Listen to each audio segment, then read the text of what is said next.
There are some parts of the Bible that we are more proud of than others. We know we shouldn't feel that way, but that is how we feel. If we find ourselves in a fractious argument with somebody who's not a Christian, there are definitely some parts of the Bible we hope they don't bring up. And there are some times where in Scripture God expresses his displeasure at things that our world has got no problem with at all today. There are those parts of the Bible, aren't there, where God rains down destruction on those who stood against him. And the simple fact is this: those parts of the Bible are difficult to explain, especially to those who are sceptical of the Bible to begin with. And I think it's fair to say that often we as God's people don't know how to make sense of those things ourselves. It's made worse, isn't it, when critics of Christianity describe God in the most unflattering terms. I hear some really famous lines from Richard Dawkins.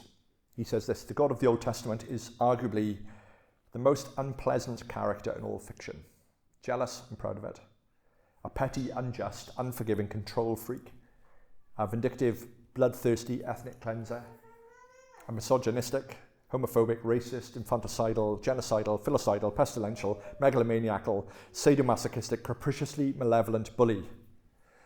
Now, let's put aside for a moment the strange irony of him telling us he really doesn't like the God who he doesn't believe in. But what do we do with those claims? What are we to do with those parts of the Bible which we find difficult? Lots of the Christian church in the UK have decided to ignore those parts of the Bible. Some of them go as far as to suggest, well, you can't take the Bible seriously at that point. Other churches just stay with the positive, don't they? So all they do is talk about God's love. They talk about those aspects of God's character that are more endearing: his forgiveness, his grace. But if we're going to take the Bible seriously as a church, that isn't the path that we're going to take. Nor will we favour an approach that kind of buries our head in the sand about these questions and pretend they're not there, about God, or that they don't really matter. Instead, we are compelled, I think, to take a more courageous path and to begin with the acknowledgement that it is courageous for a reason. It begins with admitting that actually the Bible presents us with a picture of God who at times we would rather not deal with.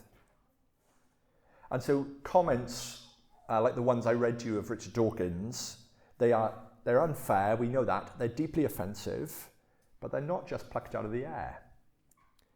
And admitting that, I think, is the first issue when it comes to a chapter like 1 Samuel chapter 6.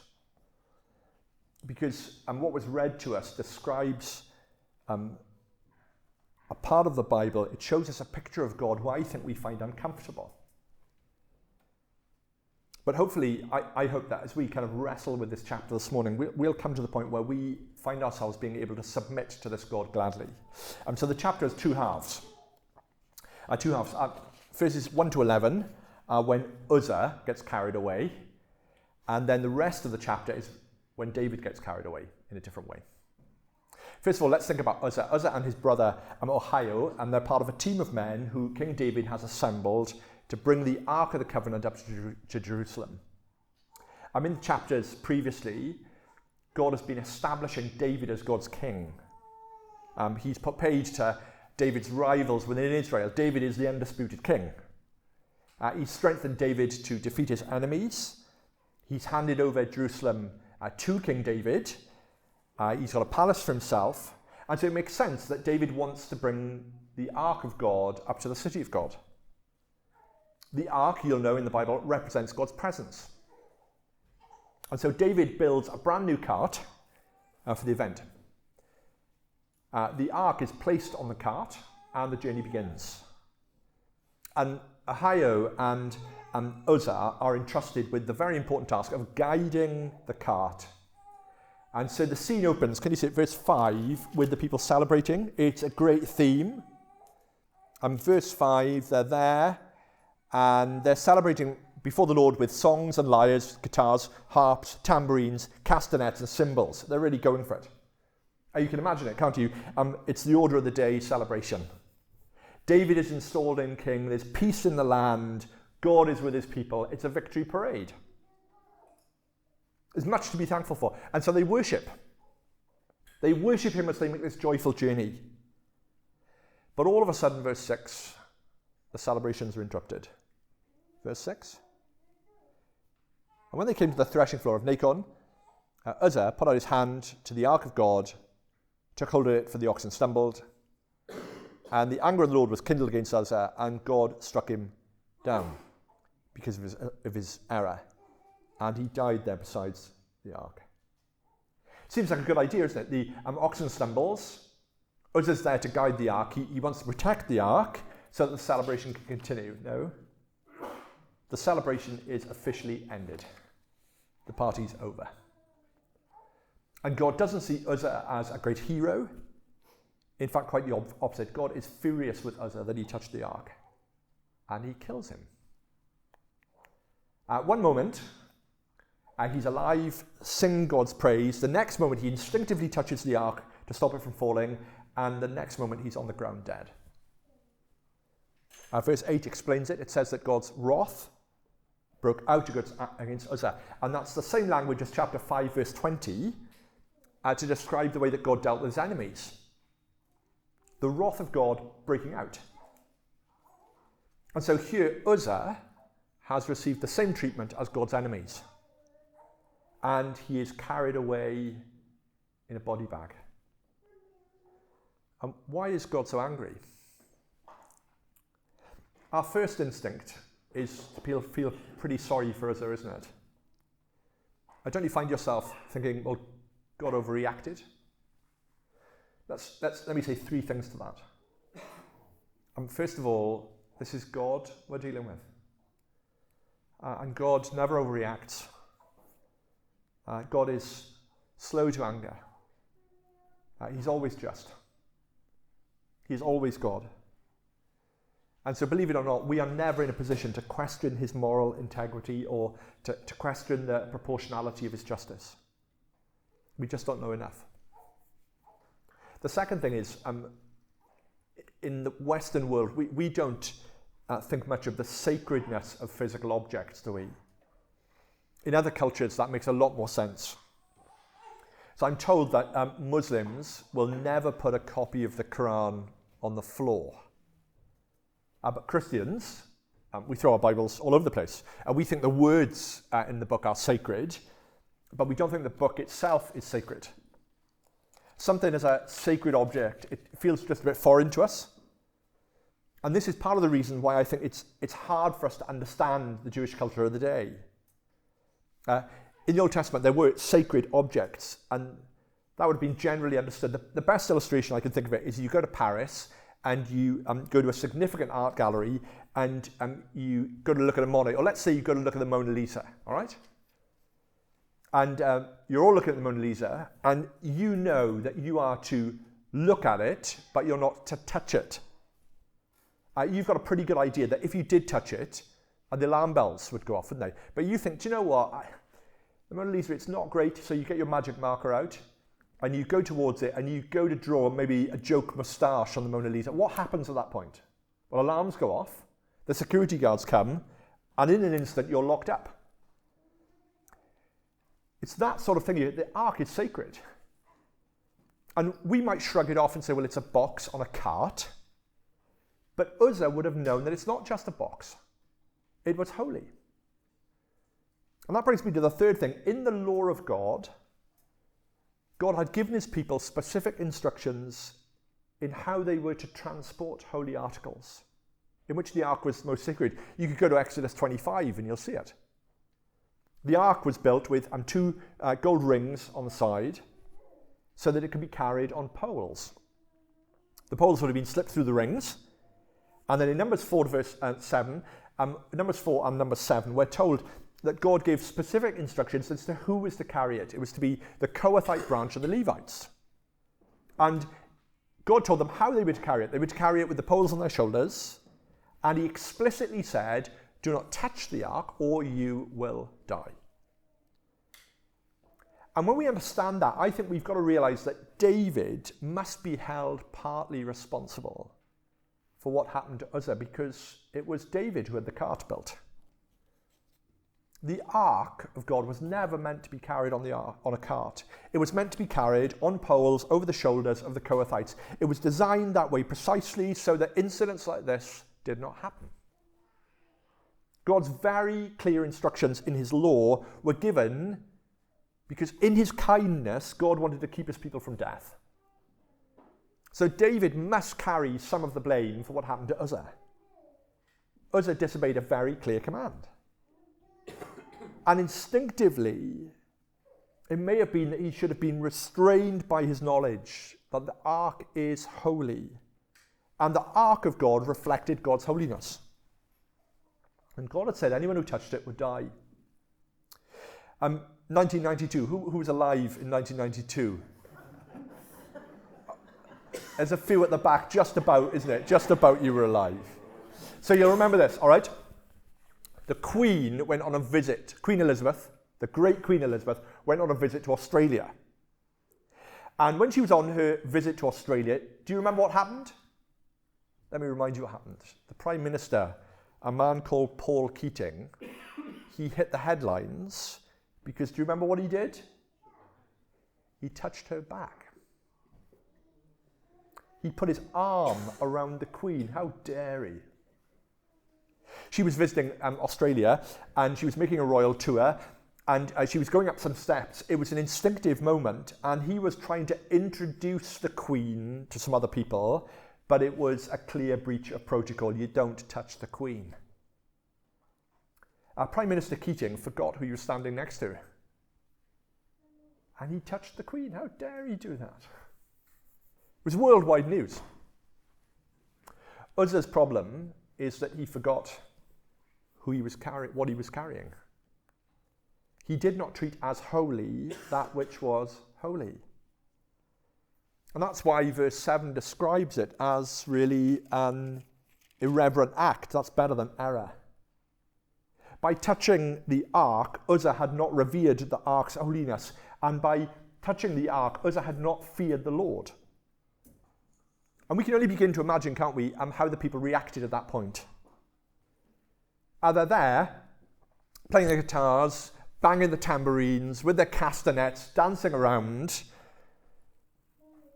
And suddenly there's a body lying on the floor. The drum stops. No doubt many would have looked on absolute shock, wouldn't they?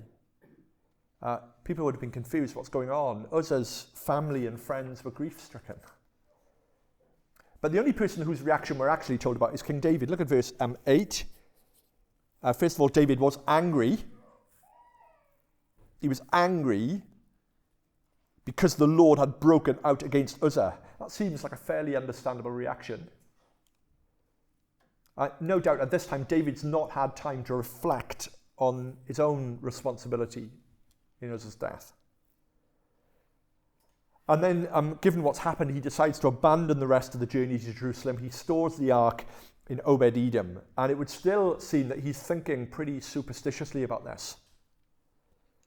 It doesn't seem that at this point in the chapter, David realizes that Uzzah's sin was a sin against the Lord himself.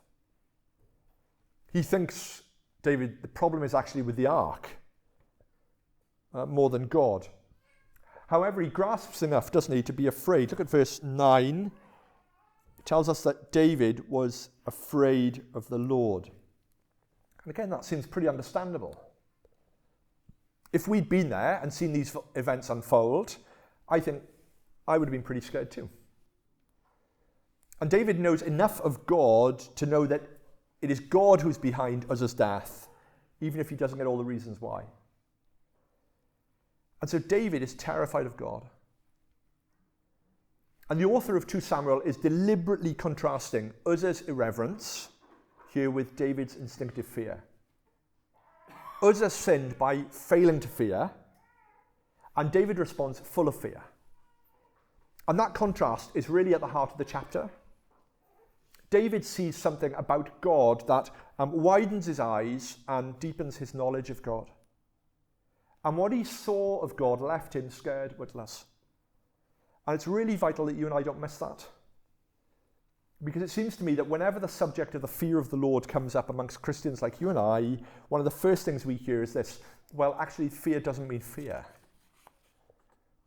People will say it's better to use the word reverence or awe or something like that, because God's people have got no reason to be afraid of God. Try telling that to David. I don't buy it. I understand that in many places in the Bible, the fear of the Lord means a range of things. We're going to see that through the day. And I also understand, I hope you do, that God loves his people very, very much, and God promises always to do good to them. But that does not mean that God is no longer terrifying. Surely some of the time when the Bible speaks about fearing God, it literally means fear. And on this particular day, when David stopped the singing, stopped banging his tambourine and playing with his castanet, when he started to realize that the whole crowd had gone quiet, when he looked over and he sees Uzzah lying dead on the floor next to the ark, he's afraid, and he's afraid of God. He saw something of God in his terrifying glory, and it widened his eyes, and it stretched his heart, and he was scared witless of God. And it seems to me that 2 Samuel chapter 6 is suggesting that that is exactly the sort of reaction that he should have had. And I think that this chapter is saying to you and I, that is an eminently sensible reaction when you start to realize who God is. So let's briefly look at the second half of the chapter, when David got carried away. And David got carried away not in a body bag, like Uzzah, but in a very different sense. 3 months have passed between the first half of the chapter and the second half of the chapter. And you notice in verse 13, David seems to have done a little bit more thinking about the Uzzah incident. And there's a new obedience in how the ark is being transported. There's no cart in sight. Instead, the word in the text is carried. And as it's carried, the people are rejoicing. And David is particularly joyful. Look at verse 14. And David danced before the Lord with all his might. And David was wearing a linen ephod. An ephod it's a kind of tunic that the priests wore. It's kind of undergarment, and what transpires is pretty much that was all that David was wearing. And presumably he took all of his clothes off so that he could be unencumbered as he danced. It's the reason when you go to a nightclub, you don't wear hats and scarves, as I'm sure you often go to nightclubs, all right?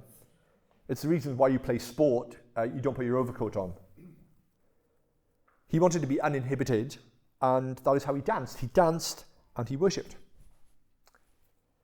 And as they came to Jerusalem, David's wife, Michal, is watching from the palace window, and we're told that she was appalled by what she saw. And she thought that David's conduct was really unbecoming. She thought that David had got carried away. She saw it as an irreverent act. She thought it was a shameful way for a king to behave. So listen to how she puts it. The ark of the Lord, verse 16, came into the city of David, and Michal, the daughter of Saul, looked out of the window and saw King David leaping and dancing before the Lord, and she despised him in her heart. At this stage, David's oblivious to his wife's reaction. He's still getting the ark to its final resting place, and he's making more sacrifices, and he is blessing the people. And when he finally comes home to bless his own household, no doubt overjoyed to have the ark with him in Jerusalem, well, Michal lets him have it. Look at verse 20. She comes out to meet David, and she says how the king of Israel honoured himself today, uncovering himself today before the eyes of his female servants as one of the vulgar fellows shamelessly uncovers himself. David responds, verse 21, "It was before the Lord who chose me above your father and above all his house to appoint me as prince over Israel, the people of the Lord, and I will yet celebrate before the Lord. I will make myself yet more contemptible than this, and I will be abased in your eyes, but by the female servants of whom you have spoken, by them I shall be held in honour." He simply says this: nothing is going to stop me celebrating God's goodness. And certainly not some inhibition about how people see me. He's not concerned in the slightest by this humiliation, if that's what you want to call it, Michael. And he says, I'm going to keep doing it, and I'm going to keep doing it more and more and more, because do you know what? The dance was not for you, and it wasn't for the slave girls, and it wasn't for anyone else. It was for the Lord. And if I was carried away, I was carried away for my God. And he's reminding her and us that he lives before an audience of one. And he doesn't fear what others think of him, because he fears the Lord. And he fears the Lord alone. And he fears God to such an extent that he has no fear whatsoever in looking foolish to others. He says God. And you notice, just as Uzzah was judged for his refusal to fear God at the start of the chapter ends with God's judgment on Michal for her failure to fear the Lord. Now, I need to say this, childlessness, of course, whilst always painful, is not always a punishment. Childlessness is not always the Lord's discipline, but on this occasion it is. Now let me try and draw some conclusions, all right? I hope it is clear to you in Christ Presbyterian Church that there is no avoiding chapters like this one. There's no wisdom in failing to wrestle with the issues that they represent. 2 Samuel chapter 6 tells you about a God who you must deal with. And a God who's not petty, he's not unjust, he's not vindictive, and he's not bloodthirsty. But a God who does give clear and kind commands. But he's a God who will not fail to keep his word. He is a God who is not even close to being a malevolent bully, but he is terrifying. And the Bible says so unashamedly, and so must we. And so what does that mean? First of all, 3 things. No, just 3 things, not first of all. 3 things. Number 1. Firstly, fear or death. It's really the basic conclusion from the chapter. In Uzzah's case, failure to fear God led to death. In this instance, God responded to a particular moment of irreverence with a particular punishment. But what we see here in this moment is true in a more general sense in life in God's world. Those who do not fear God will die. And Uzzah might not have lost his ultimate salvation. I don't think he did. Can't know for sure. But nevertheless, he is a symbol in this chapter of those who do. And that is why I think we need to realize that the fear of God is the fear that leads to life. And this chapter reminds you and I that there is no true life without the fear of God. There's a second implication for us to reflect on. The Bible doesn't just teach us fear God in order to have life, but it also teaches us to fear God in life. From the beginning to the end of the Bible, we are exhorted to fear the Lord. And it's really important for you and I to recognize this isn't some kind of bizarre Old Testament kind of thing. I think we're tempted to think of that no incident like this would ever happen today. It would never happen in New Testament times alone. But why not? Do we think that God has become domesticated with the passing of time?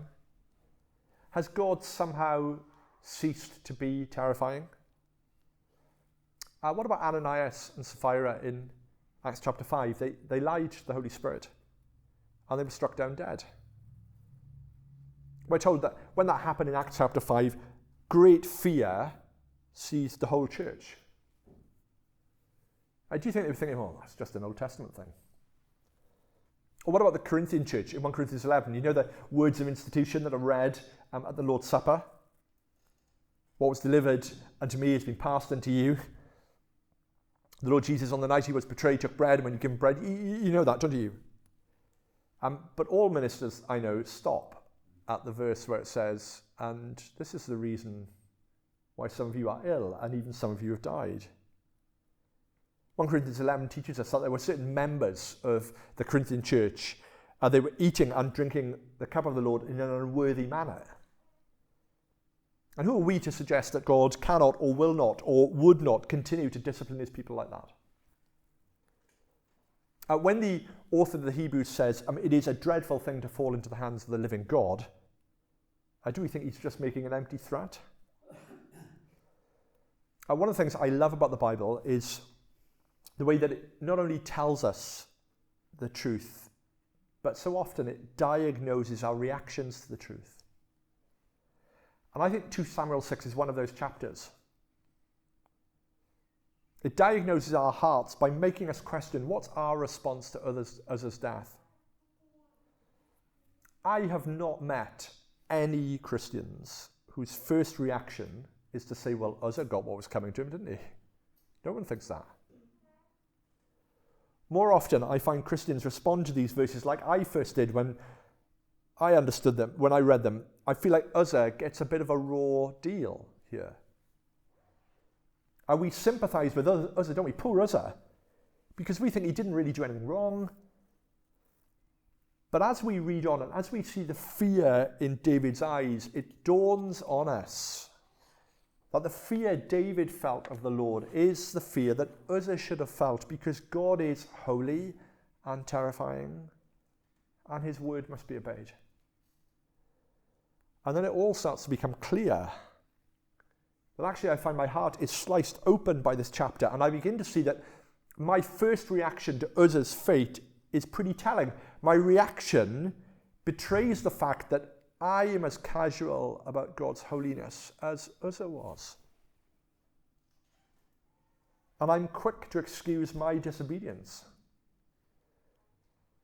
And I think that this unholy act was a pretty small thing and pretty defensible. And my reaction to Uzzah's sin betrays the fact that I don't really fear the Lord any more than he did. And maybe less. And the lesson that God teaches his people here is the very lesson that I need to hear. And so I want to make a suggestion. Listen really carefully here, that the extent to which you feel Uzzah was treated too harshly here is the extent to which you still need to learn to fear the Lord. The extent to which you feel Uzzah was treated too harshly is the extent to which you still need to learn to fear the Lord. And we mustn't hide from this by some sophisticated theological turn. As I said earlier, whenever the topic of the fear of the Lord is raised, it seems to me that the first reaction of most Christians is to explain that fear doesn't really mean fear.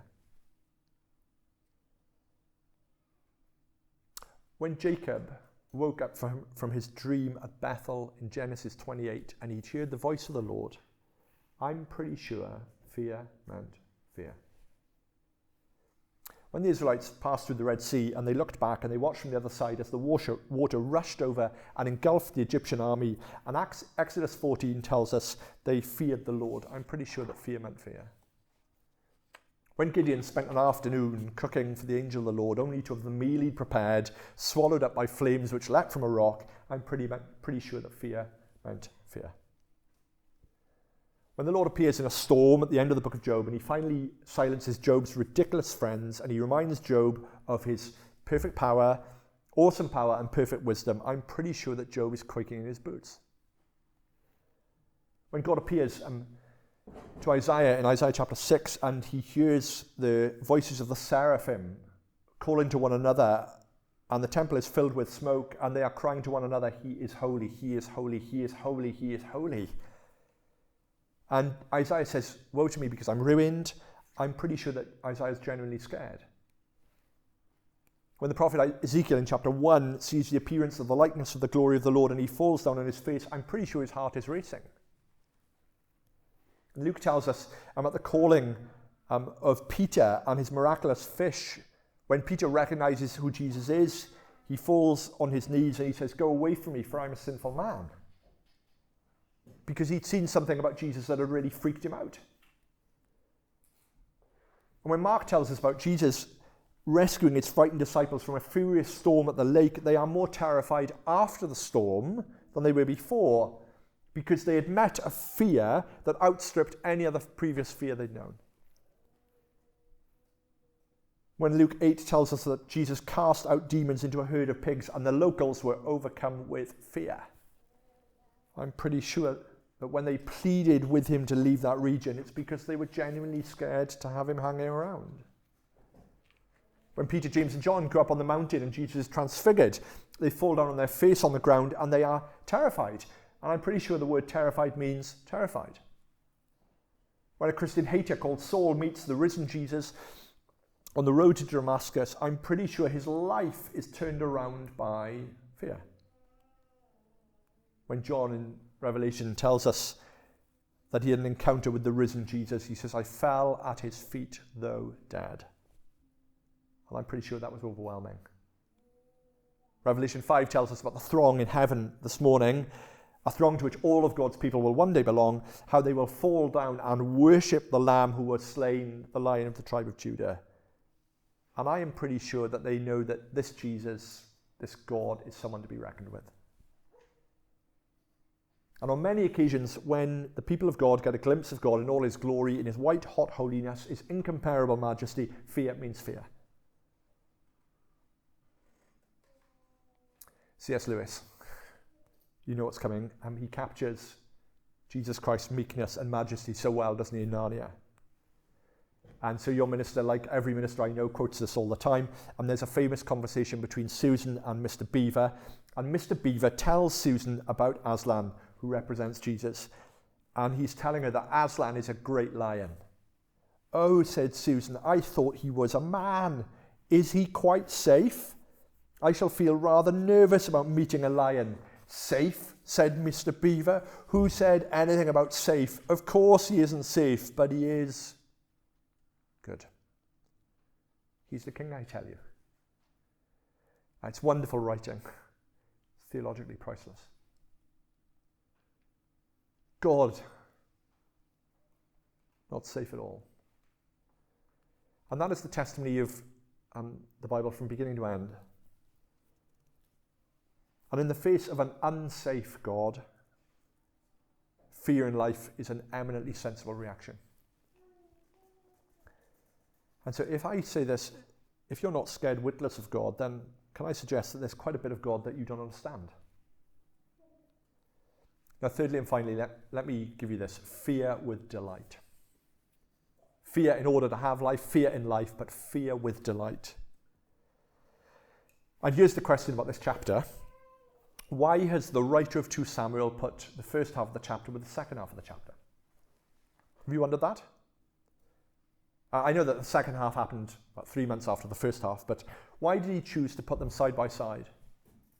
Of all the things that he could have put in this book, did the writer have a particular purpose in putting these two stories, one of great fear and one of delight, next to each other? Could he be showing you that fear and celebration can occupy the same heart, as it does in David's?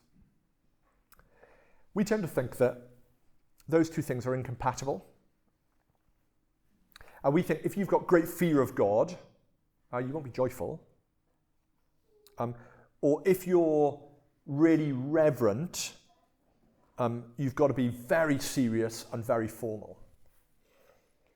People think that about church services, don't they? So they think church services either have to be serious and reverent, or you can have the joyful, unencumbered one. You can't have both. But David doesn't seem to be aware of that dichotomy. At one moment, David is stopped in his tracks with fear in his heart, and the next moment he's taking off his clothes so that he can dance freely. And I want to suggest to you that there is something of the resolute fear of God in David's answer to Michal in the second half of the chapter. Because at the second half of the chapter, David so fears God that he no longer fears what others think of him. And I don't think this is simply the case of David being terrified by God when it came to Uzzah. And 3 months later have passed and he's kind of forgotten it.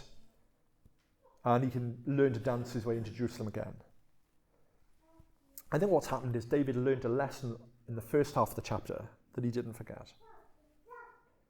The fact that he dispensed with the cart and got rid of it, I think, gives us the clue. And his answer to Michael in verse 21 underlies it. When Uzzah died, David saw more of God than he'd seen before, and his eyes were widened by that experience, and his heart was stretched, and it changed him. Because David was a man who feared the Lord more after Uzzah died than he did before. And what we see in his uninhibited dancing in the second half of the chapter is not the picture of a man who no longer fears, but a man who fears more deeply. And it's a reminder to you and I that fear and delight are not incompatible at all. Actually, they can and they must live in the same heart. In fact, a proper fear of God produces joy. It's a fear that leads to life. And that's what we see in many parts of the Bible. So very famously, when the woman saw Jesus on that resurrection morning, do you remember they run away from the empty tomb? And Matthew tells us they were afraid, and yet they were full of joy. And isn't that what we see in Revelation chapter 5 as well? The eternal throng gathered round the throne of the Lamb, and they fall on their faces in humble worship. But they're also full of delight and praise. And that is the pattern for our lives, brothers and sisters. That's what it means to deal with the God of the Bible. That's what it means as we gather to worship, full of fear and yet delighting in praise.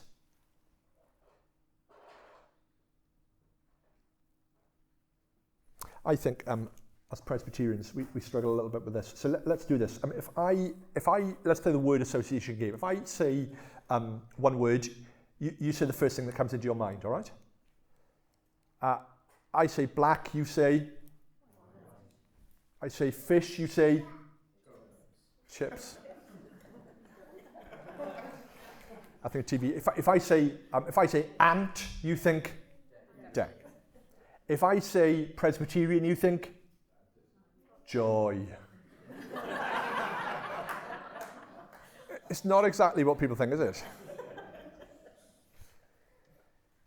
And yet, a real understanding of the God whom we worship